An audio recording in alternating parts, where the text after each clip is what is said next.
Ano ang gagawin mo kung sa gitna ng kagubatan? May matang nakamasid sa bawat hakbang mo. Ano ang gagawin mo kung may isang nilalang ang handang ibuwis ang lahat para lamang iligtas ka? Sa baryong nababalutan ng dilim at misteryo, may lihim na matagal nang nakatago sa ilalim ng mga anino. Bago natin simulan ang kwento, huwag kalimutang i-like, share, at mag-subscribe upang suportahan ang channel. Hanagob sa Baryo Talipan. Sa pinakatagong bahagi ng Baryo Talipan sa Bulalakaw, Mindoro, nakatira si Aling Dalisay at ang kanyang anak na si Guadalupe. Ang baryo ay napalilibutan ng kagubatang makapal, luntian, at tila may sariling hininga. Si Guadalupe ay kilala sa baryo hindi lamang dahil sa kanyang ganda kundi dahil din sa kanyang kabaitan. Madalas siyang makita sa bukirin tuwing umaga. May dalang buslo ng bulaklak o prutas na inaalay sa lumang punong nara sa gilid ng ilog. Tahimik lang ang baryo. At para bang may kinukubling takot. Tuwing gabi, sinasabi ng matatanda na may mga matang nagmamasid mula sa dilim. Kapag lumubog na ang araw, ang mga aso ay sabay-sabay na tumatahol na tila may naamoy na kakaiba. Ang mga ilaw sa bawat bahay ay maagang pinapatay. At ang mga tao'y bihirang lumabas pagkatapos ng hating gabi. May mga kwento ng aninong dumadaan sa pagitan ng mga puno. At mga yapak na naririnig sa malambot na lupa. Ngunit sa kabila ng mga bulong ng takot, nananatiling payapa si Guadalupe. Tila nagtitiwala siyang may puwersang nagbabantay sa kanya. Isang gabi, habang pauwi si Guadalupe galing sa ilog, may narinig siyang mga yabag. Nilingon niya, ngunit wala siyang nakita. Tanging hangin lamang at lagaslas ng mga dahon ang mararamdaman. Ngunit sa kadiliman, may mga matang kumikislap. Tila mga mata ng hayop na nagmamasid mula sa lilim. Napahigpit siya sa hawak ng kanyang lampara. Habang ang liwanag nito'y kumikislap sa takot. Ang hindi alam ni Guadalupe. Sa tuwing umuwi siya, may nilalang na tahimik na sumusunod. Isang aninong dumudulas sa pagitan ng mga puno. Laging ilang hakbang sa kanyang likuran. Sa bawat pag-ikot ng hangin, tila naroon ito. Nagbabantay. At tuwing mapapatingin siya sa madilim na bahagi ng kagubatan, may pakiramdam siyang may matang nakamasid. Handang lumapit ngunit laging nagtatago. Sa di kalayuan, isang nilalang na nilimutan ng panahon ang patuloy na nagmamasid sa kanya na tila may lihim na damdaming matagal nang ikinubli sa mga ugat ng lupa at sa huni ng hangin. Isang gabi, may dumating na mga awok mula sa kabilang bundok.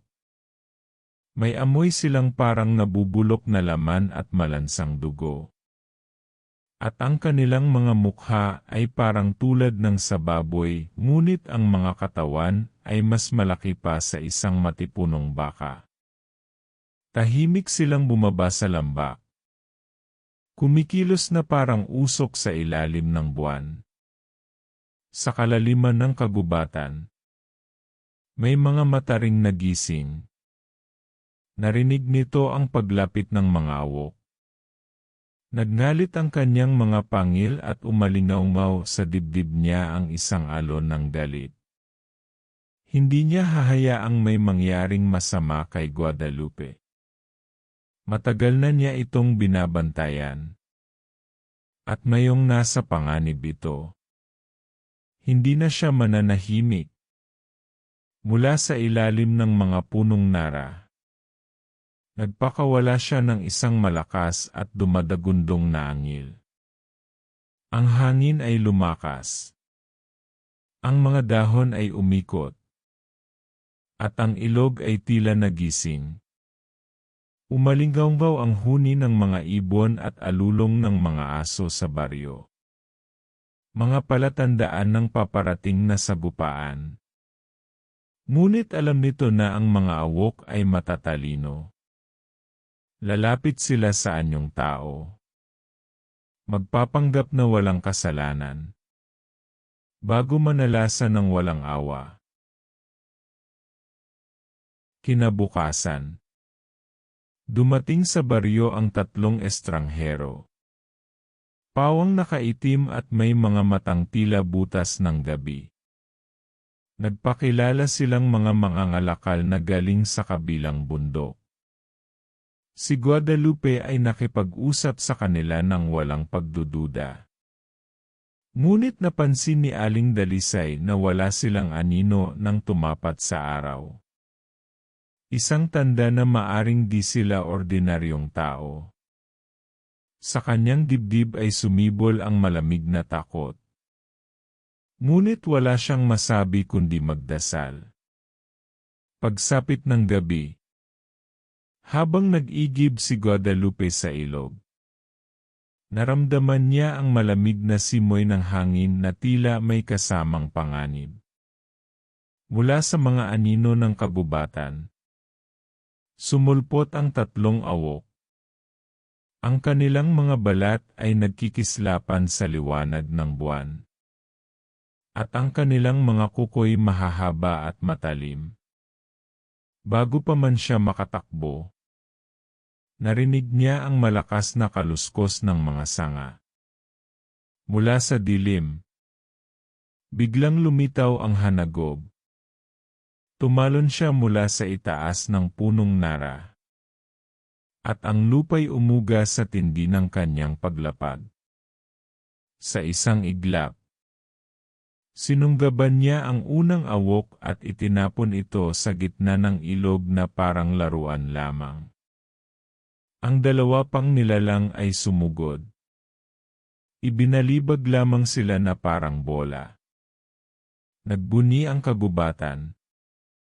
Nagtagisan ng lakas ang hanagob at mga awok. Dugo, hangin at anino ang naghalo sa ilalim ng buwan. Sa huli, nang hindi nila makayanan ang lakas ng hanagob ay napilitan silang lumikas. Naiwan ang hanagob at si Guadalupe sa tabi ng ilog. Wala ni isa sa kanila ang nagsalita at bago pa man makatayo si Guadalupe upang siya ay lapitan. Ang hanagob ay tumalikod na at mabilis na naglaho. Lumipas ang ilang araw ng katahimikan sa Baryo Talipan. Akala ni Guadalupe at ni Aling Dalisay ay tapos na ang lahat. Ngunit sa kalaliman ng isang gabi, muling bumalik ang mga awok. Hindi nila matanggap ang pagkatalo sa kamay ng nilalang ng kagubatan. Tahimik silang bumaba mula sa bundok. Habang ang buwan ay nakatago sa ulap. Unti-unti nilang nilapitan ang bahay ni na Guadalupe. Sa isang iglap, yumanig ang paligid ng wasakin nila ang pintuan. Inay! Sigaw ni Guadalupe habang niyakap ang kanyang ina. Tulong! Tulong! Ngunit walang nakarinig. Malalayo ang mga bahay sa baryo. At tanging hangin lamang ang sumagot sa kanilang mga sigaw. Ang mga awok ay papalapit na. Ang kanilang mga matay nag-aalab sa gutom. Isa sa kanila ay umabot sa laylayan ng saya ni Guadalupe, ngunit bago pa ito makasunggab. Isang malakas na alingawngaw ang pumuno sa buong paligid. Mula sa dilim ng kagubatan, dumating ang hanagob. Ang kanyang mga mata ay kumikislap na berde. At ang lupa'y umuga sa bawat hakbang niya. Sa isang galaw, hinampas niya ang unang awok at tumilapon ito sa pader. Sinunggaban niya ang isa pa at inihagis palabas ng bahay na parang bangkay na wala ng buhay. Nagkaisa ang tatlong awok at sabay-sabay na umatake.